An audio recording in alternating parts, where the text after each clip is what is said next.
just outside RV Point Beta, Imbrani.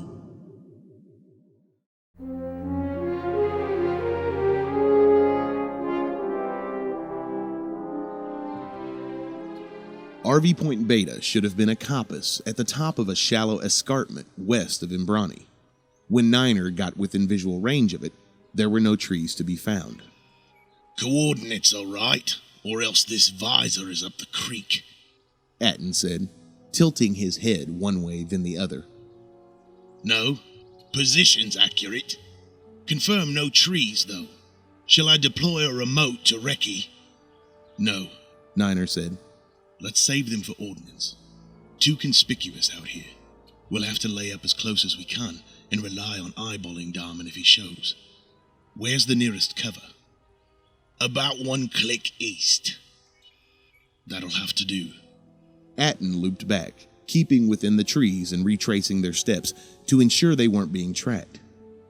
His armor was now caked with moss, and Niner was glad he wasn't downwind of him. Whatever he'd crawled through smelled authentically rural. Fee and Niner tabbed on, carrying the extra gear between them, an assortment of entry equipment including 3 dynamic hammers, a hydraulic ram, and a ratchet attachment for the really difficult doors. They had transferred all the explosive ordnance to their backpacks. If they made hard contact and had to drop the load and hurry out, Niner didn't fancy being left with a hydraulic ram and ration packs for self-defense. A pile of grenades was far more useful. "Logging," Fee said quietly. "What?" "The missing coppice. It's coming up on autumn. They've been out cutting trees for winter since the recce was done." "That's the problem with intel," Niner said. "Goes stale really fast. Not like exercises." "No, it's not. This is going to be invaluable for training updates when we get back." Fee sounded as if he had sighed. That was the funny thing about helmet comlinks. One got used to listening to every nuance of breath and tone, and even the different ways his brothers swallowed. They couldn't see each other's facial expressions and had to listen for them. It was probably like being blind. Niner had never known any blind people, but he had heard of a batch of clones whose eyesight wasn't 20/20, disappearing after their first exercise. Kaminoans were obsessive about quality control. He might have been bred for selfless obedience, but he wasn't stupid. The Kaminoan technicians were the only things that truly terrified him, and what he felt when he obeyed their instructions was different than the feelings he had when a Jedi gave him orders. He wondered if Fee and Atten felt the same way. "You don't think we're going to make it, do you, Fee?" I'm not afraid to die. Not in combat, anyway." "I didn't say you were." "It's just 10-meter range, son. No Kaminoans listening." It's just so inefficient. You said it yourself. You said it was a waste." "That was Geonosis." "They spend so much time and trouble making us perfect, and then they don't give us what we need to do the job. You remember what Sergeant Cal used to say?" "He used to swear a lot. I remember that." "No, he used to get upset when he'd had a few drinks and say that he could make us better soldiers if we had time to go out and live. Data rich, experience poor, that's what he used to say." "He used to slur the words quite a bit too, and he didn't like clones." "That was all bluster, and you know it." Yes, Cal Scarata said awful things about clones, but it never sounded as if he meant them, not to the clones anyway. He got ooze cake from home, no easy feat on secret, sealed Camino, and shared it with the commando squads he was responsible for training. He called them his dead men, his wet droids, all kinds of abusive things. But if you caught him off duty in his cabin, he would sometimes fight back tears and make you eat some delicacy smuggled in for him, or encourage you to read one of his illicit texts that wasn't on the accelerated training curriculum. They were often stories of soldiers who could have done many other things, but chose to fight. Sergeant Cal was especially eager for his wet droids to read stuff about a culture called Mandalorian.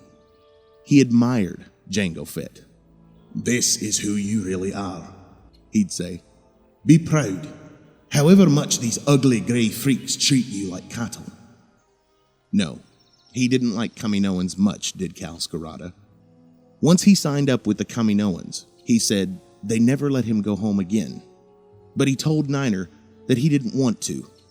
He couldn't leave his boys now, not since he knew. Brief, he'd say, gesturing with a glass of colorless alcohol, is never glorious. Niner was determined to work out what Cal Skirata had come to understand and why it upset him so much. Nobody has all the answers, Niner said. The trouble with getting used to being powerful is that you can forget the small details that'll bring you down. Fee made that sound, as if he was about to start laughing. I know who you're quoting. Niner didn't even realize he'd said it. It was Sergeant Cal, all right. He'd even started using the word son. He missed him. Then the comlink warning light in his HUD interrupted his thoughts. Medium range, he thought to himself. What was Atten? Contact 500 meters, dead on your 6. Atten's voice cut through. Droids, 10. 1 humanoid. Confirm 10 tinnies, 1 wet. Looks like an officer. There was a loud blast behind them. Correction, hard contact. Niner knew this by rote, and Fee didn't even exchange words with him. They dropped the gear and darted back the way they had come, rifles up, safeties off, and when they got within 50 meters of Atten's location, they dropped into the prone position to aim. Atten was pinned down at the foot of a tree. There was one droid slumped on its side with wisps of smoke rising from it, but the others were formed up, laying down covering fire, while 2 advanced in short sprints, zigzagging. Atten was managing to get off the occasional shot. If they'd wanted him dead, they probably had the blaster power to do it. They wanted Atten alive. I can see the wet, Fee said. He was to Niner's left, staring down the sniper scope. Aqualish captain, in fact. Okay, take him when you're ready. Niner snapped on his grenade launcher and aimed at the line of droids. They were spread, maybe 40 meters end to end. It might take 2 rounds to knock them out if they didn't scatter. Droids were great on battlefields, but they weren't made for smart stuff. If their officer was down,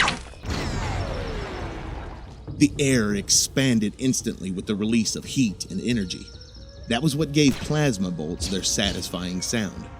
The Aqualish fell backward, chest plate shattered, and lumps that looked like clods of wet soil, but weren't, flew from him and dropped.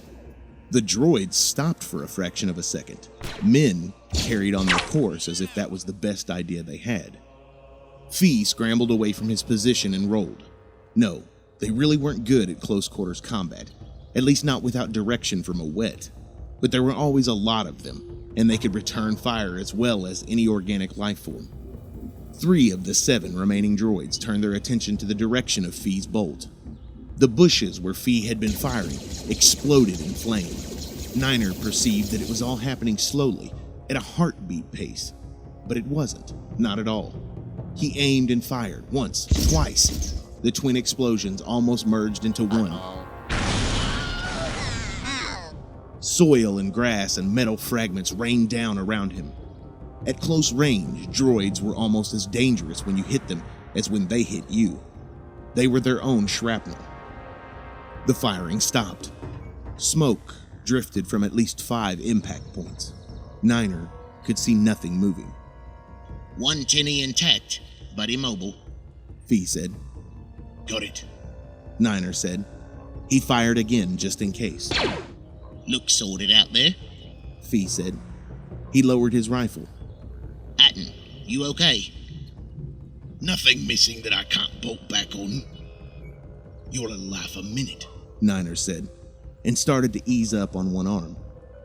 It was amazing how he could forget the weight of his pack for the few moments it took to save his life.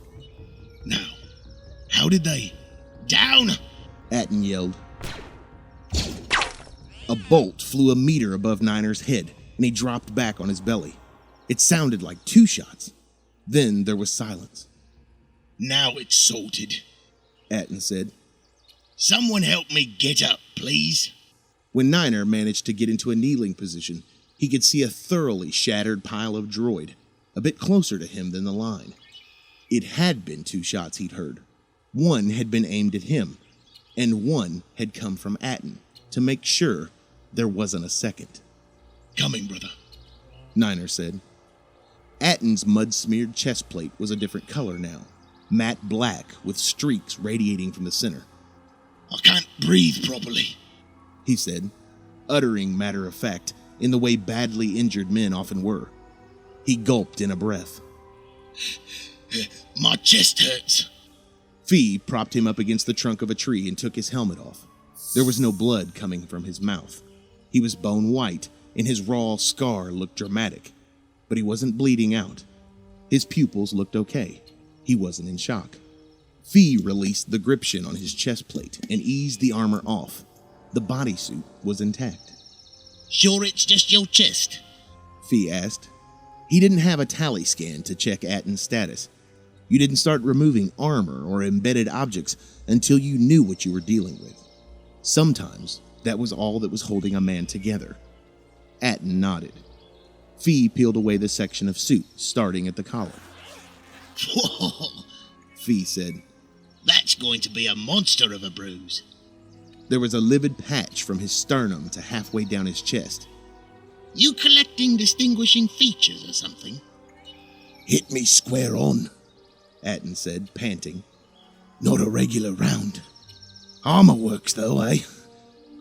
Fee took his helmet off and listened to Atten's breathing with his ear pressed to his chest. Ow!